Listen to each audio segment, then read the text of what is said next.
heart of where innovation, money, and power collide in Silicon Valley and beyond. This is Bloomberg Technology with Caroline Hyde and Ed Ludlow.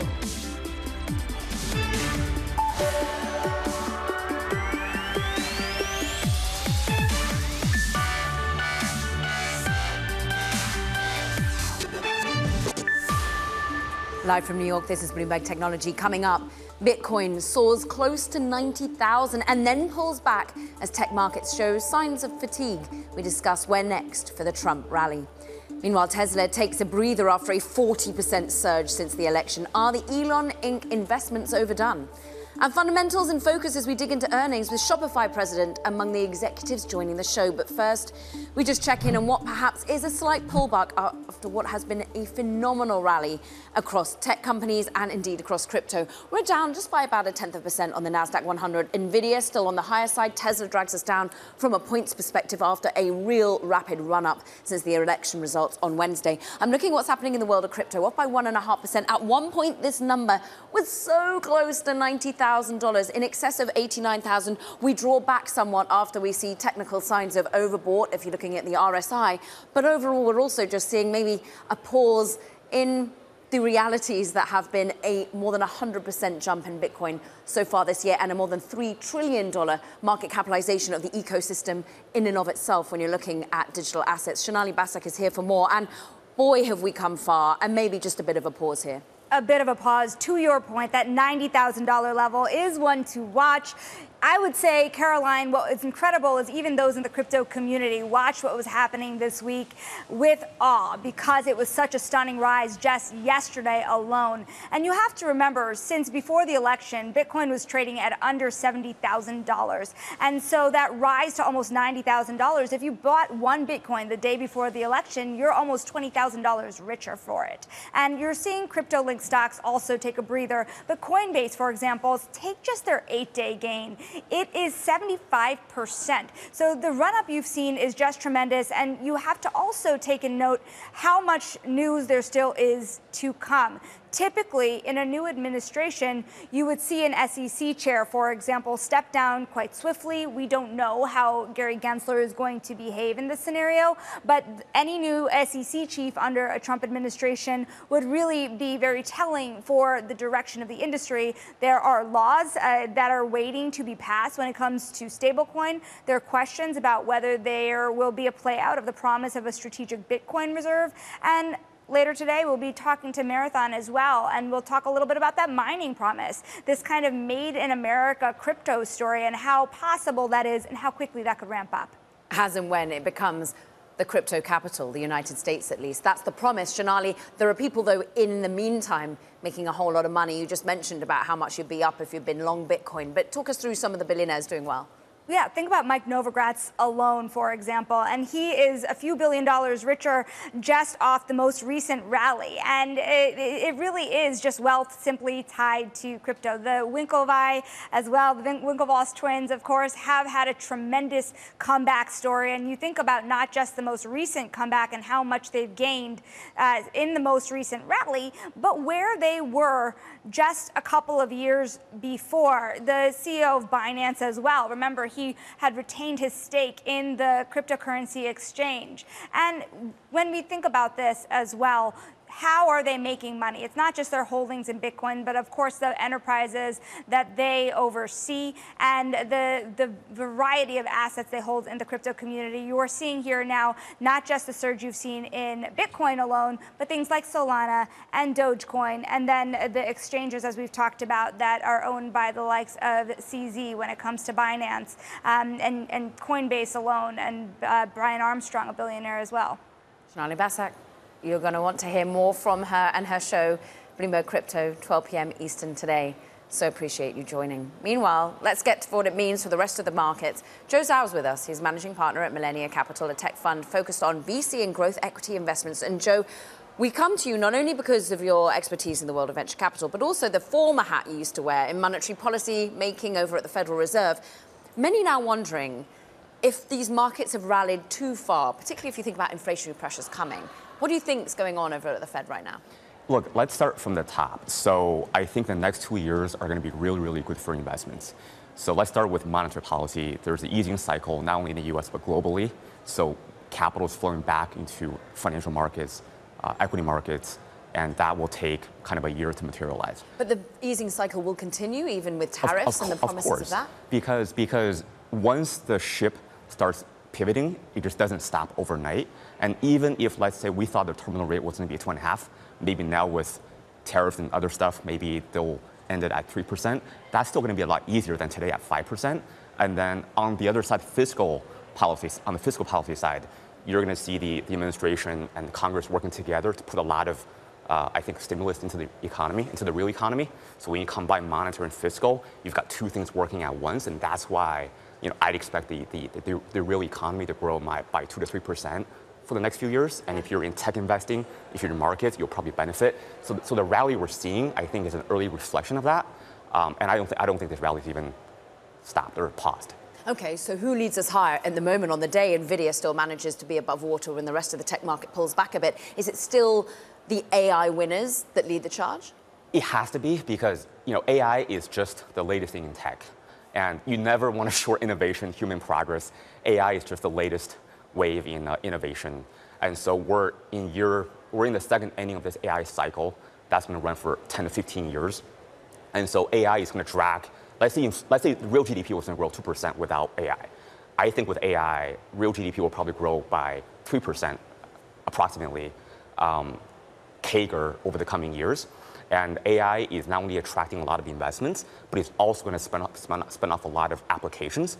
We're seeing some of that in venture capital. You see AI in robotics, you see AI in search, AI in healthcare, and AI in AI agents. So in the coming 2 to 5 years, you're going to see a lot of new categories coming out, and with a lot of new products, businesses, and investments, and that's kind of what's going to drive real GDP forward. So when people question the return on AI, when people are wondering, okay, look, I see the hyperscalers putting ever more money into NVIDIA, but I'm not seeing it impact my life or indeed broaden out, you say just patience? Two things. One, these things grow like this. We're at that early inflection point. The second thing, which I'll give like a very silly analogy that I've given our partners, and I think our partners love it. Let's say you have a few plants in your house. You're looking at it every single day. You're not growing. You go on vacation for a week, you come back, the plant's gotten twice taller. So I think the naysayers are looking at these things every single day, but what you gotta do as an investor is to take a step back, check on these businesses and your portfolio companies every 3 to 6, 9 months. You'll see that there's actually a lot of progress being made in our portfolio, in our ecosystem. We're seeing entrepreneurs coming out of incumbents every single day, coming out of some of the companies like Stability, Lambda, and they're building new businesses. It does take 2 to 5 years to really build an enduring business, probably more. So I think we're just being a bit impatient. I'm looking at your portfolio now. You've got some interesting companies. And let's just take, for example, SpaceX, led by one Elon Musk, who is now very close to the seat of power.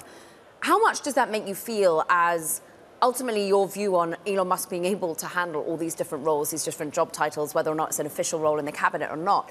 Do you still want to be backing the companies that he builds? Well, look, we're very fortunate to have invested in many companies that are category leaders in AI, in various sectors, cloud. And I think on this entrepreneur, and I can't talk too much about it, the one thing that I'll say is, I'm going to use another silly analogy. You don't bet against the greatest entrepreneur of all time before he's even hit his prime. And I think, so I think whether it's this company or other companies, we take a long view.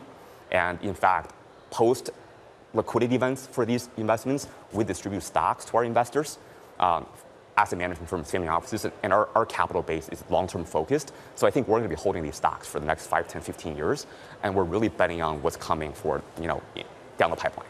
Do you bet against companies he's taken issue with? Because he's taken issue with OpenAI. No, I think that again, we're long AI, we're long tech, we're long innovation, we're long the American economy.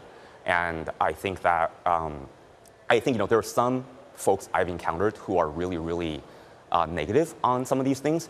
And what I'll say is you can short a stock in the short term, but you can't short an economy. If you're short innovation, human spirit, and the real economy, you might not do so well. So sometimes these stocks will come up and down, both in public and private markets. But again, as a long-term investor, we're supposed to hold a long view and just be in these companies for 5, 10, 15 years, and I think we'll do fine. What about China or other countries that are trying to build tech ecosystems that the US is ultimately potentially going to start pushing against even harder. Yeah, look, I was in the UK, I was in Dubai, I was in Asia, and I think, we're in a UK-based AI company, we're in one in Israel, and you travel around the world, the US is by far the category leader in this AI race. Everybody else is miles behind. And there's 2, 3, and 4 might not be, are probably very far behind. And I think that this race is only starting. Just I don't see sort of our position being challenged yet. But I think competition is great, right? Because it makes you work harder. But I think if you look at our portfolio, our thesis is we think that this AI boom is going to drag tech earnings and tech growth by a big amount. And that I think in the next 10 years, we're going to look back like how we looked at the internet and be like, why didn't we invest more? That plant is going to grow a lot over the next 10 years. Hopefully. Joseph, it's great to have him here in the studio, managing partner at Millennia Capital. Coming up, we'll be sitting down with Shopify's Harley Finkelstein on the heels of the company's earnings, which did much better than had been anticipated. We're also watching shares of Meta. Interesting news coming out when you look at who's taking a position in Meta. An activist investor, Value Act, being reported by CNBC, they've taken a $1 billion stake. Now, remember, Value Act has been in companies such as Disney. We're currently up by about 0.2%, but coming off our highs for Meta in terms of the intraday trading. This is Bloomberg Technology.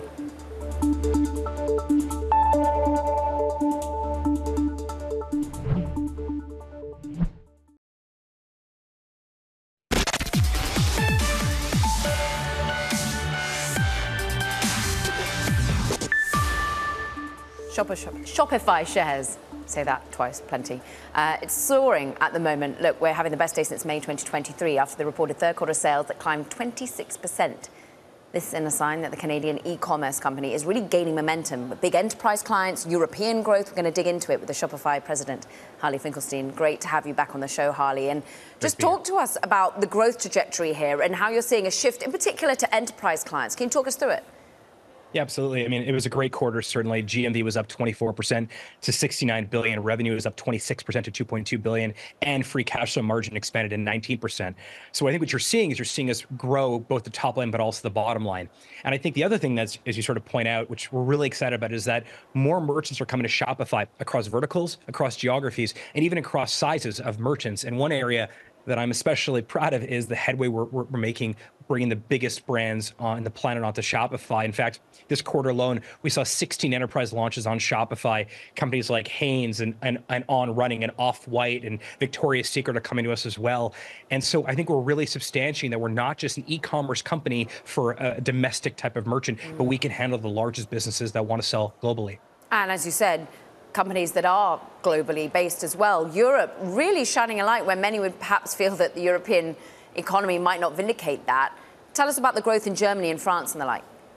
Yeah, it's remarkable. I mean, we think about international from two sort of vectors. The first is when you set up for Shopify, how can we make it really easy to be default global, as opposed to just think about your home country as your total addressable market. On Shopify, using things like managed markets, you can immediately sell everywhere. But the other vector is also merchants that come to Shopify. And if you look at international GMV, that outpaced North America at over 30% year on year in Q3. European specific GMV grew over 35% in Q3 year on year. That was led by UK, Germany, France, and the Netherlands. And if you look at the merchant base itself, international merchants increased by 36% year over year. So we're seeing success, certainly in North America and the English-speaking world, but we're also seeing a lot of success right now in Europe. A lot of that has been, perhaps you've been enticing these new clients because you, in particular, Harley, have been willing to spend on sales and marketing. How much does that remain a more than $300 million endeavor on a quarter? Yeah, I mean, the way we think about, first of all, up until very recently, the focus on Shopify was product, and we only started building our go-to-market engine specifically for the enterprise in the last, 2 years or so, and it's really starting to work. And when you combine really good, strong execution on go-to-market with really great marketing, the results speak for themselves. The way that we think about marketing, though, is very scientific. We have very strong guardrails, and 18-month payback is what we look for. And when we see opportunities to spend to get a proper return in a proper, payback period, we spend. And if we don't, we do pull back. But the entire philosophy around marketing is ROI driven. We experiment. If we see results, we double down. And many singling out the operating margin, 19%, liking that. So sticking to that particular focus. I'm interested in the expansion. Basically, you've always been known as this provider of tools for mom and pop shops. And now clearly it is growing. The enterprise size is growing. The international focus is growing. And also wholesale is growing. What about this B2B element? It's pretty remarkable. I mean, this all started because of existing merchants on Shopify who are very, very strong in direct to consumer, selling direct to the end consumer, began to ask us if we can also help them sell wholesale, sell to on the B2B side of things. And so we started probably about 2.5 years ago, putting together a very compelling product to allow existing merchants to also sell in a B2B fashion. The end result is that a lot of B2B only exclusive merchants began to come to Shopify, companies like Carrier that are using Shopify to sell industrial heating and cooling, pieces of technology and engines. And the result is that B2B GMV grew over 145% year over year in Q3. That's 5 consecutive quarters of triple-digit B2B GMV growth. And so, you used a great term before. You said, we started as SMB and specific, but now we're also seeing a lot of success around B2B international, as we talked about, but also offline. We are now powering many more large, complex, multi-location merchants. In fact, offline GMV was up 27% year on year. And what you're seeing when you sort of bring this all together is we are creating this unified single retail operating system so that large brands and small brands can come to us and sell across every single surface area. We've got very little time, Harley, but what do you put in place if we are going to see more tariffs? How will that affect your business? I mean, we've been operating for 20 years. I've been at Shopify for more than a third of my life, and we've seen a lot of administrations come in. Our job is not to try to predict exactly what's going to happen, what every administration is going to do. Our job is to arm our merchants with everything they need to be successful, no matter what comes out. And like I said, we've been doing that for more than 2 decades. We will continue to do that. Harley Finkelstein, great to have you, Shopify president. Thank you. Now let's turn our attention to this year's Singles Day haul. It appears to be one of the biggest yet, all according to China's biggest e-commerce platforms like Alibaba, like JD.com, which all issued a raft of numbers showing robust growth during the country's biggest annual online shopping gala. But there are some selective disclosures going on from some of the tech leaders, and investors are actually concerned they're getting a kind of incomplete picture. Henry Wren has got the inside track for us. What are we worried about, Henry? So yeah, this year marks the 15th anniversary of Singles Day, but unlike the previous years, where when you have those e-commerce platforms throwing out huge watching parties, disclosing sales data on hour-to-hour basis, these days these companies just disclose data on selective basis. For example, JD.com said that shoppers on its platform increased by 20%, while premium shoppers on Alibaba's Tmall platforms, they increased 50%. But as you said, these are all selective disclosures. Alternative data, for example, third-party providers said GMVs on e-commerce platforms during the period increased by 27% year over year. But we also have to take that with a pinch of salt as well, because these days e-commerce platforms are elongating their Double 11 discount period to almost a month, which is the longest in the 15 years of history. So all those kind of data need to be taken with a pinch of salt. And as we know, the macro is still weak in China, the housing market is still in a downturn, and consumers are still cautious. So is just Singles Day losing significance? Yeah, you can say that, because the Singles Day has been running for almost a month, and it came actually right after the National Day holiday, which is in early October. So you can say that those two events are just packed up along with each other. But also in the meantime, we are having other shopping events along the year as well. For example, 618 is another event that people are watching about. So we can say that there are indeed a shopper fatigue at this period of time, because there are so many discounts going on all over the year. Henry Wren, we so appreciate it. Meanwhile, let's turn our attention to Snap for a moment. Shares, as you'll see, under pressure by more than 4%. Reports that Trump is expected to try and halt a TikTok ban, that being reported by the Washington Post, affecting some of those social media companies today. This is Bloomberg Technology.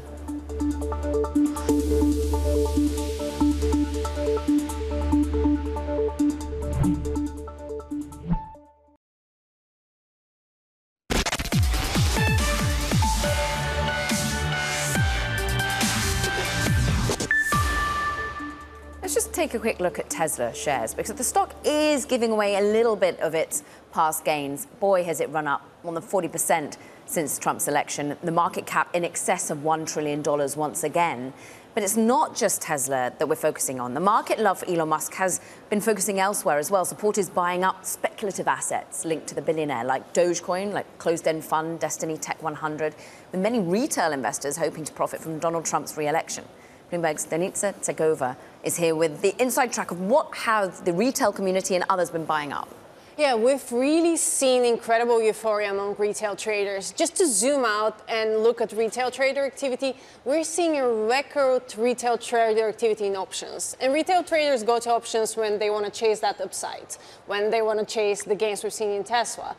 There is, for example, a leveraged Tesla ETF, which allows investors to get 2 times the gains of Tesla. It's been one of the most traded tools. So investors are really looking to double their bets, go all in.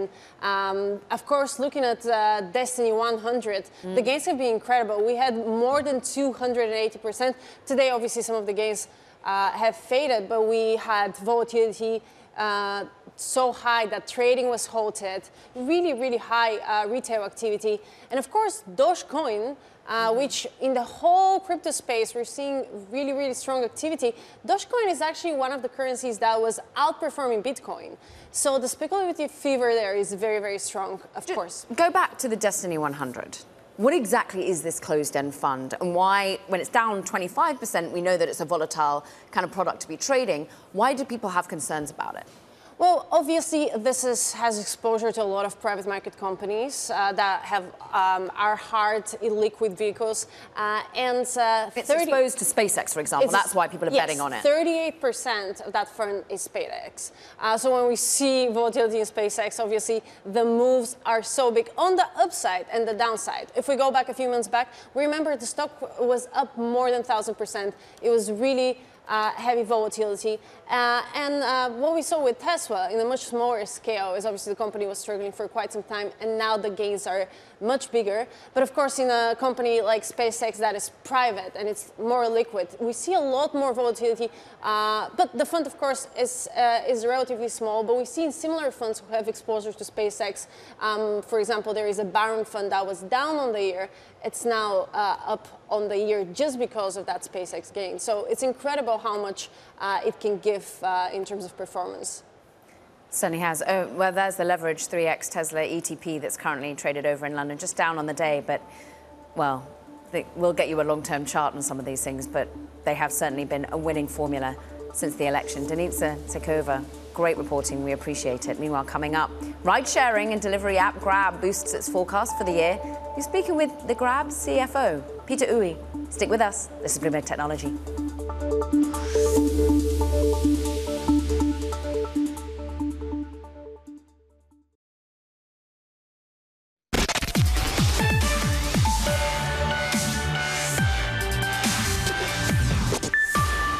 Welcome back to Bloomberg Technology. I'm Caroline Hyde in New York. Let's get a quick check on these markets that are perhaps just taking a bit of a breather after a phenomenal run higher post the election results of Wednesday last week. We're just down by about 0.2% on the Nasdaq 100. Some of the key names that drive us lower from a points perspective is Tesla, that we've just been shining a light on after a 40% run higher since the election. Bitcoin off of those highs. At one point, it was ever so close to $90,000. We now pull back a little bit as the technical indicators show that we are overbought. We'll dig into it in a moment. But let's get on to some of the individual names, because there is some key news out. Honeywell, the best points provider on the upside when you're looking at the Nasdaq 100, more than 3%. Elliott Investment Management, an activist investor, has built a $5 billion plus position in Honeywell, pushing for a breakup of the industrial giant that in our space is very focused on aerospace and automation. It is indeed a tech name. NVIDIA up by 2.2%. We're seeing some chip strength above and beyond, really, for NVIDIA, but not so for the rest of the market. We'll dig into why chips have been a little bit weaker in a moment. SoftBank up by more than a percentage point. We shine a light on the ADRs. It's reported its biggest quarterly profit in 2 years. Successful Indian listings are coming, but they're really trying to get those coffers back so Massa can make his next bet, which is all around AI. Remember, they took a $500 million position in OpenAI's latest fundraising round. We want to talk about Asia a little bit more as well. And a key Southeast Asian tech company reported earnings. Grab shares really rising today after the ride-hailing and delivery leader posted third-quarter earnings that exceeded expectations, boosted its earnings forecast for the year. Peter Oey joins us. He's Grab CFO. Peter, Boy, it's been a long day for you. We appreciate you coming on the show. And just talk to us a little bit about what's driving the growth. We saw, 17% increase in revenue, and your forecasts are where everyone's exuberant. Sure. We saw a very strong result in Q3, Caroline, and what we're seeing here is strong momentum in our business. We have more users on our platform than ever before, and we're seeing growth acceleration on our on-demand business, which is our mobility and deliveries business. And a lot of this is really driven by all the new product sets that we've been rolling out over the last 3 quarters, and those are really coming into action now. And also our financial services business continues to be our fastest growing segment today. So we're firing on all cylinders, strong demand as we exit the year to one of our most busiest quarter, which is the holiday season that we have here in front of us. How much are you still having to focus in on the cost-cutting side, the focus on net profit, over and above perhaps expanding the market share as it was before, revenue growth at all costs? Sure, yeah. So one of the things about Q3, which was a very strong set of results, was also not on the top, but also on the bottom line. So what did we see? We saw high adjusted EBITDA. We posted a highest $90 million quarter adjusted EBITDA, which is our 11th consecutive quarter EBITDA improvement. We also posted net profit for the business and also free cash flow. Now we're balancing both growth and profitability. And what we're doing is making sure also that the top of the funnel, the demand is strong. We're continuing to capture those demand, but at the same time also balancing costs and also making sure that operating leverage as the business continues to grow and continue to sustain. So we're balancing both, and you're seeing that in the third quarter of our results, where you're seeing the growth on the top, but also the profitability on the bottom. You're balancing investors' desires as well for some returns when it comes to buybacks, for example. JP Morgan analysts saying, look, with these healthy free cash flows, maybe you could raise prospects for an increase in buyback programs. Would you do that, Peter? We have a buyback program in place today, and it's a $500 million buyback program that we initiated in the first quarter of this year. We're about 40% all the way through there, so we still have some ways to go, and we're continuing to make good momentum in the buyback program. And what I would say is, when you think about our capital allocation framework, is 3 things. One is making sure that we're investing in the organic growth of our business, and we're seeing that coming into play with all the new products that we've been investing in. Organic growth is our highest yield, and we're going to continue to invest. When it comes to more M&A opportunities, inorganic growth, the bar is extremely high for us. Now, when we do have excess liquidity, we do want to return them to our shareholders. And you've seen our first step in doing that earlier this year by this $500 million buyback program. Okay, JP Morgan analysts might have to hold on a little bit longer for any articulation of a raise in the next one. But what about the areas of growth? You talk about it, whether it's the financial products, but also advertising as well, coming to your platform. That's something we've seen with Uber, which is a big holder of your stock and backer of the company. How are they going? How much will we see that contribute to revenue going forward? Sure, yeah. Advertising actually is another component of our business, which is growing very fast at the moment. Actually, we're at a clip now where it's doing $200 million from an annualized basis. Now, if you look at the penetration of advertising, we're continuing to grow that as a revenue, as a percentage of our deliveries GMV. We finished the quarter at 1.6%, and we continue to grow that. And we are also up on a year-over-year basis. And one of the things that we're seeing also, it's helping our merchants. We are bringing in more merchants onto our platform also for the advertising services. It's a win-win situation. Also, we bring them traffic back to them. And we see actually the advertising to be still a lot of upside in front of us. So we're going to continue to double down on advertising, as well as also as we continue to also look to expanding our grocery delivery also. That will also bring another layer of advertising business for us. Overall, it feels as though, as you said, you're firing on all cylinders. The share price up a lot on the day. But I just want to take a longer term perspective here, because if you do put in a 5-year chart of your stock, it is down significantly from previous highs. And many have been trying to understand also just the extent of the growth in the market, particularly when you've got some macro headwinds for Southeast Asian consumers. Can you just tell us about where next for the next 5 years to get perhaps the share price back at those all-time highs? Sure. If you step back on Southeast Asia, 660 million people, 50% of those population are under the age of 30. It's a smartphone first nations. We operate in 8 countries, 700 cities, which is pretty much the whole of Southeast Asia today. And we still believe that we're still underpenetrated where Grab operates today. So if you look at our mobility business today, you're looking at high single-digit penetration. If you look at our deliveries business in the mid-teens, so there's still a long way to go. And if you look at the financial services side of the house, also 60% of Southeast Asians are underbanked or underserved. So there's a big TAM opportunity for us. And what we're seeing is, from a macro perspective and from a demand, it's not slowing down. If anything, actually, it's going through a strong momentum. And one of the components that we're seeing actually is the level of tourism in Southeast Asia. Tourism is a very critical component. It's a very important sector of Southeast Asian economy, and we're seeing continuing increase of tourism into all the different countries in Southeast Asia, especially coming out of the COVID days to where we are today. And we're capturing those markets. We're one of the biggest beneficiary actually of tourism in the ride-hailing as well as in the food delivery side. So, and if you look at from a longer-term perspective, and I'll just cite a third-party report that came out last week, that over the next 5 years, the digital economy of Southeast Asia, where the mobility deliveries will be growing at double-digit CAGR growth. So we're very bullish on Southeast Asia, and we're going to continue to double down on Southeast Asia, and we're going to, by doing actually more products and services for our customers. You recently brought that bullishness to our CFO briefing recently, and staying up for us until midnight in your time. We appreciate it. Peter Uy, Grab CFO.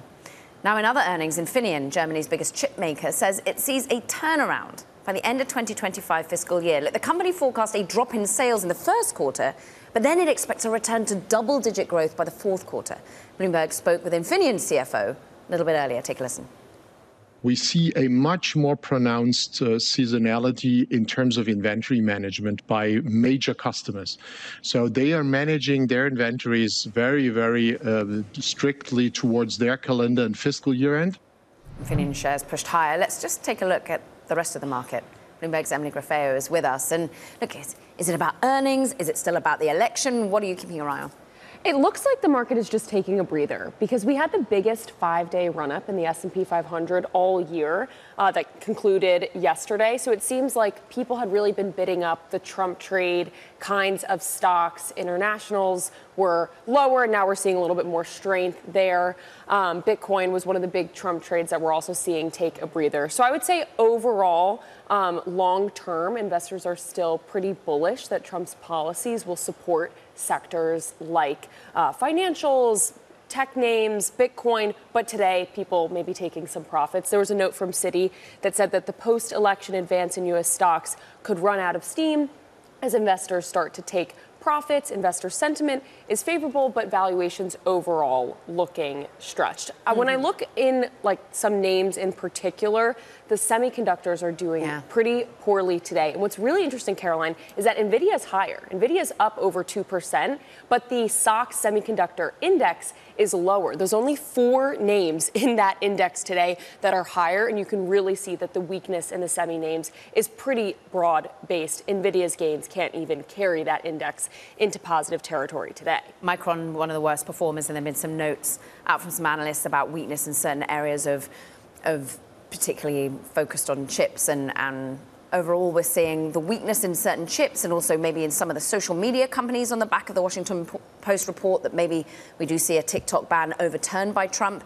But then where next in terms of the next set of assets that you keep an eye on, and indeed the earnings, the fundamentals that we're likely to still get from businesses? So I'm watching Tencent because we have those earnings coming up pretty soon. This will be one that investors are watching because a lot of people are focused on China's macroeconomic picture and how companies in China are going to fare with more stimulus. Is it working? Is it trickling down into businesses? Tencent is actually outperforming. The U.S. ADRs are outperforming the S&P 500 this year. They're up about 35%. And analysts are actually saying that they expect Tencent to sustain or even accelerate the pace of revenue growth. And because they're not an e-commerce company, they might not be as exposed to any weakness in China like some of their big mega cap Chinese competitors are.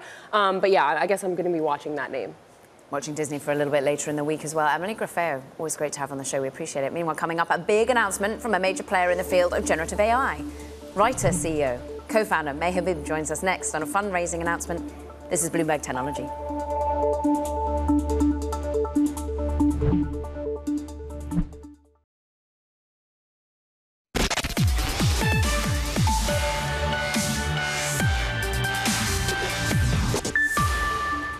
AI startup Writer already helps clients like L'Oreal, like Spotify, like Uber produce corporate content and has major growth plans. And today, the generative AI platform is announcing to spearhead that growth, $200 million in a Series C funding round. Here with more, Writer CEO and co-founder May Habib. Congratulations. It's a big valuation as well of $1.9 billion. What are you going to use that $200 million to do? Oh, thank you so much, Caroline. It's wonderful to be here. We're going to use the money for the next build out of the next phase of Writer, autonomous AI systems that can plan and execute complex enterprise workflows across systems, across teams. It's that across systems part that has gotten Adobe and Salesforce and Workday really excited. We have a shared vision for how systems can talk to each other to make generative AI incredibly valuable in the enterprise. Salesforce is actually one of your investors, and Salesforce is an area that is also focusing very much on agentic AI, building agents to make me and you and everyone far more productive when in the workplace. How are you different? How are you additive? Yeah. So 4 years ago, right, we started working on pioneering the enterprise generative AI category. And Salesforce has been a customer for a very long time. And what we have heard from them and others over those 4 years is enterprises want complete end-to-end solutions, right? And that's our full stack platform. It's LLMs with retrieval, with observability, with guardrails, all in one package, helping them get to value faster. It's a little different than what Salesforce has built into their platform, which is very complementary. Complementary. Where is, therefore, the competition? Is it in OpenAI, which has been doubling down on its enterprise focus? So right now, enterprise generative AI is everything, everywhere, all at once. It is very confusing for the enterprise buyer. But this is why architecture matters, and our architecture is winning. Investors in this round have underwritten, extraordinary growth in the enterprise because we're helping folks get these mission-critical use cases to production. Folks like Mars, like Uber, like Qualcomm, like Kenvue, very powerful use cases that are accelerating their businesses. So for those that are frustrated at the moment, when they come on, they say, I don't see the return on investment in AI. I want to know where it's making us all that much more productive. Is it all about content generation? Is it all about marketing? Or where else do you expand to? Yeah, I mean, we have helped companies cut down legal compliance reviews by more than 75%. We've helped folks increase revenue on their retail channels more than 20%. From dog food to face creams, we've helped our customers get their products to market faster. So it goes way beyond the marketing function. Any function within your company that can use a knowledge assistant, a knowledge retrieval application is benefiting from Writer. Therefore, this money, does it get really attributed into talent at the moment? What is your blocker to scale at the pace that you want to scale at, May? Yeah, well, we're building our next generation of LLMs, models that are trained on data that is vision, text, and action together. So our vision is enterprises that are more intelligent, more creative, faster, as a result of autonomous AI that can architect these complex workflows. So to that point, where do you attribute this money? Like you're talking about how the real focus is going to be on the product and innovation, the large language models that underlie all of this. But is it therefore getting more salespeople out there? Is it about actually the underlying engineering talent that you need to beef up? It is both engineering and go-to-market. On the engineering side, we are hiring AI engineers. We're hiring full-stack engineers. On the go-to-market side, sales and CS people, we take a really differentiated approach to how we partner with customers. It's incredibly intimate. And for us, the Series C is really doubling down on our engineering talent and our go-to-market talent. May Habib, great to catch up with you. Congratulations, CEO and co-founder of Writer. Now coming up, rival social networks to X are apparently seeing an influx of new users since election night. We'll discuss that next. This is Bloomberg Technology.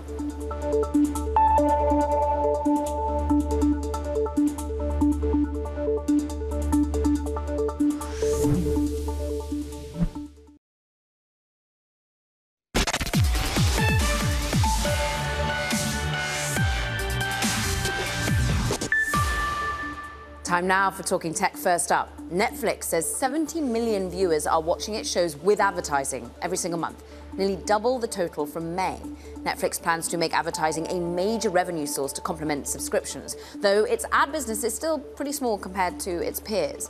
Plus, Argentine fintech company Voila has raised $300 million from investors at a valuation of $2.75 billion. It's the latest funding haul for one of the most valuable startups in Latin America, backed by the likes of Soros Fund Management, Goldman Sachs, and Tencent. Meanwhile, sticking with VC, Donald Trump Jr. won't be joining his father's administration, instead joining 1789 Capital. It's a VC firm that invests in conservative-leaning companies, according to sources.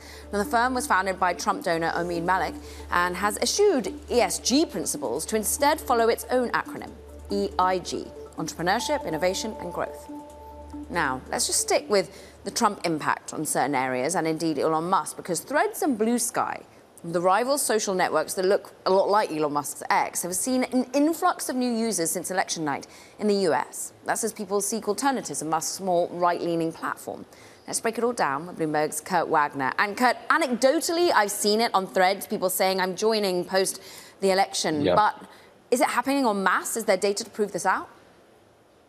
Yeah, I'm seeing it anecdotally as well. My feed on both services has just been full of people sort of introducing themselves, saying, hey, I'm just coming over to see, if the water's warm on this side, leaving X. But the numbers seem to suggest this is happening as well. So Blue Sky says it has added 700,000 new users in the last week. They now have 14.5 million total accounts that have been created. So 700,000 is a pretty significant jump for them in 1 week. And then Threads was the #1 free app in the U.S. App Store yesterday, the first time it had been in that #1 spot in a couple weeks since before the election. So you can see, that both kind of rival services are having a little bit of a spike here, a little bit of a moment as people, as you say, are looking for an alternative to X. How are they using things like Threads? People of many ways have seen that Meta has not wanted to be a place for political discussion. But is it therefore going to Threads, or is it people behaving in a different manner? Yeah, I think people want to go to Threads and sort of feel like they're getting that Twitter experience. But to your point, because Meta is sort of leaning away from politics, they're not getting it for the most part. And so as a result, I see a mixed kind of bag, right? I see some people who try to talk politics, they're not really getting that engagement and they're complaining about it. I know for me on election night, I remember, the day after the election, I pulled something up on Threads that I thought was brand new, election related information. I found it was old, more than 24 hours old, right? So it's not really a great place right now for breaking news. I think for people who used Twitter and use X for news and especially political news, they're probably not going to scratch that itch over on Threads right now. But remember, this platform's not even 2 years old. It's not even a year and a half old. So it's still sort of figuring out exactly what it's for, but it does have a large audience to do that. And briefly, it hasn't switched on ads yet. Interestingly, in Europe, we've been reporting that there's going to be less personalized ads for Meta in Europe. But there's also news that maybe we see TikTok not banned in the US. That's something that you've been talking about a lot. Is that impacting Meta and other social media companies? It very well could, right? Because if TikTok does ultimately get banned in January, the #1 company that should benefit would be Meta, because they have a direct clone of the TikTok product with Reels in Instagram, right? So if TikTok kind of survives and continues, a lot of that upside that people might be baking into Meta stock price is going to go away. So I think it's logical to think that if Meta is down, it could be related to this idea that Trump might try to save TikTok.